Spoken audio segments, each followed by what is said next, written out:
बिस्मिल्लाहिर्रहमानिर्रहीम। अस्सलाम वालेकुम दोस्तों, मैं हूँ फियाज सईद। दोस्तों, आपने गाजर की बहुत सी रेसिपी बनाई होंगी, खाई होंगी, लेकिन आज आपको बहुत ही डिफरेंट रेसिपी देने वाले हैं। इंशाल्लाह आपको बहुत ही पसंद आएगी। बिस्मिल्लाहिर्रहमानिर्रहीम। तो यहाँ हमारे पास 3 दरमियाने साइज़ के आलू हैं, जिसको हमने छील लेना है। छील लेने के बाद हम इसकी कटिंग करेंगे क्यूब्स में, मीडियम साइज़ के क्यूब्स बना लेंगे। तो ये देखिए हो चुके हैं। अब हमने क्या करना है, बिस्मिल्लाहिर्रहमानिर्रहीम। यहाँ हमारे पास पैन है, जिसमें ऐड कर देंगे आलू को, और हाफ कप मटर है वो भी इसमें ऐड कर देंगे, और फिर इसमें हमने पानी ऐड कर देना है। तो यहाँ हम इसको बॉयल करने वाले हैं, तो इसके ऊपर ढक्कन रख देते हैं ताकि ये बॉयल हो जाए। बिस्मिल्लाहिर्रहमानिर्रहीम। तो मटर बॉयल हो चुके हैं, ये देखिए। अब हमने क्या करना है, बिस्मिल्लाहिर्रहमानिर्रहीम। यहाँ हमारे पास कद्दूकश है, इसका जो मोटे वाला हिस्सा होगा वहाँ से हमने गाजर को कद्दूकश कर लेना है। तकरीबन 4 मीडियम साइज़ गाजरें हैं जो हम कद्दूकश कर लेंगे इस तरह से। तो ये देखिए हो चुकी है। अब इसको ऐड कर देते हैं प्लेट के अंदर, तो इसको करते हैं साइड पर। बिस्मिल्लाहिर्रहमानिर्रहीम। तो यहाँ लेंगे एक बाउल, जिसमें 150 ग्राम दही ऐड कर देंगे, और पीसी हुई चीनी जाएगी इसमें 2 चम्मच।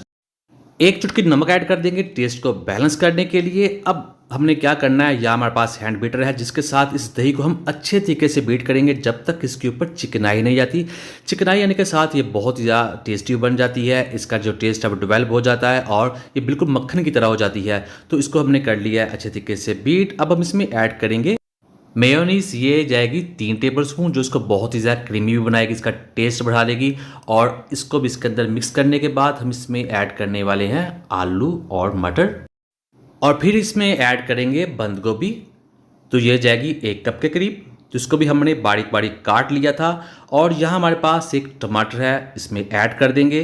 और जो गाजरें हमने कद्दूकश की थी वो भी इसमें ऐड कर देंगे। गाजरों का इस्तेमाल बहुत ही ज़्यादा हेल्दी होता है, इसके अंदर विटामिन ए बहुत ज़्यादा होता है। ये बालों के लिए, स्किन के लिए, बॉडी के लिए बहुत ही ज़्यादा मुफीद होता है। गाजरों का इस्तेमाल ज़्यादा किया करें इस सीज़न में।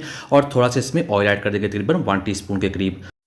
और अब बारी है इसकी मिक्सिंग की। दोस्तों, चैनल पे नहीं है, चैनल को जरूर सब्सक्राइब कीजिएगा, वीडियो को भी लाइक कीजिएगा। मैं डेली इजी यूनिक रेसिपीज़ लेकर आता हूँ जो अल्हम्दुलिल्लाह बहुत पसंद करते हैं। आप सबका बहुत शुक्रिया। तो ये देखिए माशाल्लाह बहुत ही कलरफुल, बहुत ही टेस्टी, बहुत ही हेल्दी, सिंपल चीज़ों के साथ ये तैयार हो जाता है। ज़रूर ट्राई कीजिएगा, इंशाल्लाह आपको, आप घर वाले सभी से बहुत पसंद करेंगे। इससे आप मेहमानों को भी सर्व कर सकते हैं। तो अब ये बनकर तैयार हो चुका है। अब हम इसको करते हैं डिश आउट। बिस्मिल्लाहिर्रहमानिर्रहीम। तो अल्हम्दुलिल्लाह बहुत ही टेस्टी, बहुत ही मज़ा। मैं करता हूँ दोस्तों आपको आज की वीडियो पसंद है, वीडियो को लाइक कीजिएगा, चैनल को सब्सक्राइब कीजिएगा, और अच्छा कमेंट भी ज़रूर कीजिएगा। तो दीजिए फियाज अंसारी को इजाज़त। अल्लाह हाफिज़। 10 minute recipe, breakfast recipe, snacks, chicken recipes और बहुत सारी दूसरी वीडियोज़ के लिए चैनल के वीडियो सेक्शन में जाएँ।